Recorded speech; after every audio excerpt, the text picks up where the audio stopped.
સુરતમાં આપઘાતની વધી રહેલી ઘટનાઓ વચ્ચે બે બાળકોના પિતાએ આપઘાત કરી લેતા ચકચાર મચી જવા પામી છે।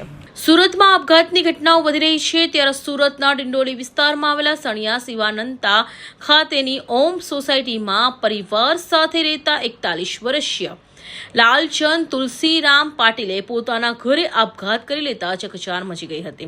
41 વર્ષીય લાલચંદ પાટીલના સંતાનમાં બે બાળકો જેમાં 18 વર્ષનો પુત્ર અને 17 વર્ષની પુત્રી હોવાનું સામે આવ્યું છે।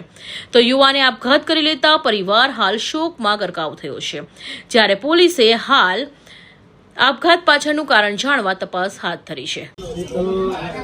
रात को भाई 10 बजे फोन किया, खाना खाया, बाद में सो गया। फिर बोला कि उनको नींद नहीं आ रहा है, तो मैं बोला सुबह जो ऐसा हुआ 7 बजे पता चला कि ऐसा हुआ।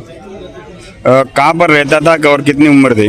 उम्र 41 थी और सीवान होम प्लॉट नंबर 26 सनिया कॉलोनी। और क्या कामकाज कर रहे थे? सेंटिंग का काम। परिवार में कौन कौन है उनके? परिवार में लड़का है, लड़की है, भाभी है। क्या कोई पारिवारिक था या कैसे हुआ वो? अब ऐसा कुछ झगड़ा नहीं, कुछ नहीं। परसों तो भतीजे का सगाई भी था, 10 तारीख को सगाई होगा। पुलिस से आपकी क्या मांग है? हाँ, पुलिस से क्या, प्रशासन से क्या मांग है आपकी? प्रशासन से अभी वो उसके मन में क्या था वो तो उसने किसी को बताया नहीं या कुछ भी नहीं। उसके अलावा कुछ भी नहीं है, कुछ झगड़ा नहीं, कुछ भी नहीं। और पूरे सोसाइटी में सबके साथ अच्छा व्यवहार था, सब पाटिल पाटिल करके बुलाते थे। ठीक है।